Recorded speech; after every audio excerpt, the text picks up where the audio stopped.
This is CW Iowa Live.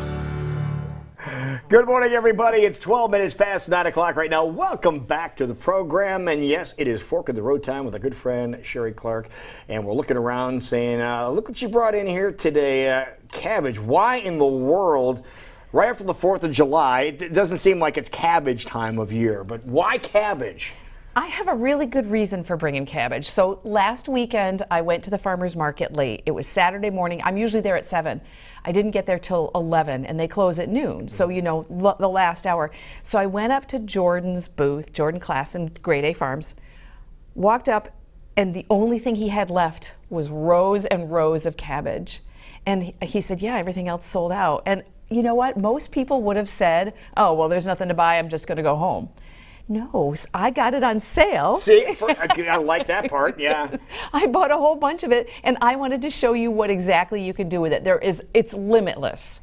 Because a lot of people see cabbage and they'll be like, I can't think of what to do with it, or coleslaw, and it's like, I don't need that. And you're like, no, let's take advantage of something that, if you do go late to a farmer's market, or maybe you see it in a store, and you're like, you know what, I know exactly what to do with that. Exactly. Sheree gave me some great ideas. Like? Yes, okay, so for starters, and I didn't bring you any because I drank it, you can juice cabbage. Yes, I've seen it. I've seen it in the containers. Cabbage, what is that going to taste like? It's actually really good if, here's the secret, you got to drink it right away. You can't let it sit around for hours because it develops this kind of a cabbagey taste to it. Okay. So drink it right away. It's forbid it tasting like cabbage if it's cabbage juice. Right, exactly. What does it taste like if it doesn't taste like cabbage juice? It tastes like the other things that you put with it because you don't just drink it straight. Okay. So I really like it with things like beets. It's really good with cucumber, and you'll love this. Ginger is a excellent a condiment to put in there. Seriously? Okay, so why am I drinking cabbage? The main reason, it's really, really good for digestion, which kind of flies in the face of what you might think, but it's really soothing. So people with ulcers, it's one of the juices that is the best thing in the world for them. Then why do people normally attest cabbage to having some other things going on? I think that's you. Just the individual. It's not necessarily that's exactly the right. vegetable. Right. Let's talk about different kinds of cabbage. Okay. So so most people are aware that you can get the red or purple cabbage. Right. And then you're used to seeing the green cabbages. And these are slightly different. You'll notice that on this one the leaves seem like they're tighter together on the purple version, and on the green version it seems like they're a little looser. If you took off these outside leaves, once we got inside, which you'd want to do anyway, when you're buying this, whether you're buying it at farmer's market or at the store, I usually take off and discard the very outer leaves. Why so? They've been handled, they've been fondled, they've been sneezed on, and so but on the inside now, this doesn't really require washing. It's been kept clean by those outer leaves. That's its packaging, so to speak. Exactly. Yep. So if I wanted to use these, I might wash them and then use them as a garnish. Or something underneath the plate. You've seen that when you were having the hors d'oeuvres. Your little bowl. Exactly, exactly. Okay. So then, so those are more traditional. Those are readily available. This is a Napa cabbage.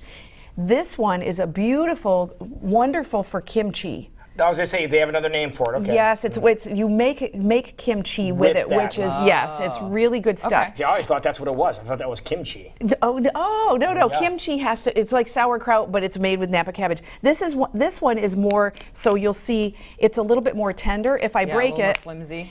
it's going to make less noise than that one, okay? So then we've got, this one is Savoy cabbage, and this one I gave you a little goodie here. So on your plate, I use the Savoy cabbage, which is slightly more tender than the other traditional cabbages. Okay. And so it'll be a little bit easier to chew. Now, what do you have inside the Savoy? Well, guess what? It's more cabbage. All right. It's some shredded cabbage. People are going to want to be around us later, Jackie. Yeah, exactly. No, that's a personal problem. That's a personal issue. It's personal with a lot of people. Tiny little bit of carrot just to add a little bit of color, and then a slight amount of kale, and then I dressed it up with some garlic hummus. Garlic hummus. People are going to love us later. It makes that's right. It's a delicious little, just a sandwich for lunch. On a hot day, this would be absolutely phenomenal. Exactly. But a nice option, because a lot of people are going to the non-bun with various things they're eating. Another option for your non-bun as opposed to just lettuce or something like that. Exactly. Okay. And by using the different kinds of cabbages that are available, you can get a little slightly different taste. They all have a slightly different taste to them? Yes. So what's this one called again? This one is a Savoy. Savoy. Yes, Okay. and you can tell it's it's got the kind of crinkly. I think it's really beautiful. It's got more of a that textury look than a traditional cabbage. So you can see the difference between what the two look like. Yeah. Again, this one's a little less sturdy. This one is a little bit more. This would be a great. See, this one here has the normal pattern here. This one has like the varicose vein pattern to it, right? You're trying to prevent that in our skin by eating more cabbage. I'm just trying to point it out so you know what to look for. Okay. There you go. Okay, so why does it look like you have cauliflower on your plate as well? I just brought that along to remind people that this is part of a family of vegetables called brassica. And brassicas include cauliflower and broccoli and some other things like kohlrabi. So those things are all really good for us for cancer fighting kinds of things. So I took a variety of those and grilled them yesterday. Grilled them? Grilling, yes. Believe it or not, I do occasionally grill.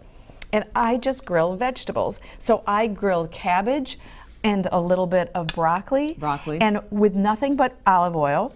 And then I dressed it by simply putting on the top a little bit of a non-Parmesan cheese. I chose the chipotle flavor for you. And by the way, it's really good. I saw you were dipping into it before this segment. So this isn't yeast or anything like that. This is a. You could use nutritional yeast, but I like to just change it up a little bit and use different things. Okay. So it's simple, simple, simple. All you do is grill it with a little bit of oil, and then yum. And it's staying in that family you were talking about. It's staying in the brassica family, and so now you've got a whole variety of different vegetables. And the other thing that you could do if we wanted to get crazy, we could take another leaf and load it up with those grilled vegetables. Veggies? Yeah, exactly. And now we've got another option. That has a kick to it. The and that's not, you said that's not nutritional yeast. No, it's not nutritional yeast. Really? It may have nutritional yeast as an ingredient. It has the same consistency of it. It's ground walnuts typically. No way. And you can make this flavoring. from scratch. I often will do something like that, but sometimes I get a little lazy. And I wanted us to be thinking about what we can do. You could buy shredded cabbage. You see those bags for coleslaw? Yeah. Buy that. Stick it in a cabbage leaf. Put some of that hummus on there that you get at the store or That's guacamole. a good combination. It really is. It's a great combination, and it's fast, it's easy, and it's not drive-through. Right. One other thing about not drive-through. I made sauerkraut. Sauerkraut is one of those things. It's kind of like coleslaw. We know that cabbage is the star of the show. Right. Simple ingredients in here. I used a little bit of caraway. Right, which you have to use. Yes, exactly. It's the traditional. Caraway is the thing that makes rye bread taste like rye bread. And it's the thing to me that makes sauerkraut taste like sauerkraut. And it's just salt, cabbage, caraway, little bit of garlic, and that's it. And how tender this is. This is really tender. How long did it take you to make this? Because I thought about doing it, but it was such a process. It's really not. Lou, we can make this easy. There's a couple different ways. One, you can go the traditional route and get the crock where you weigh it down with bricks and things like that. That's one way. And another way, there are commercial picklers. Like the Perfect Pickler is an example of a brand of one. You can buy it.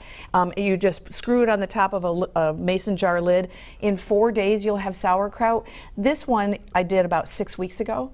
So I didn't do that since Saturday, but that's what makes it tender. And the thing is, it never goes bad. So I've got sauerkraut. I've had it for 18 months. If you Do you have to refrigerator or keep it in the fridge so that it doesn't continue to ferment. Once it gets to the point where you like it, once it's the right acidity, then you put it in the fridge to stop it from fermenting. Okay. But I've had it in the back of my second fridge and forgotten that it was there, and then I'll discover it and I'm like, oh well, I don't know if this is still safe to eat. Oh yeah, it's great.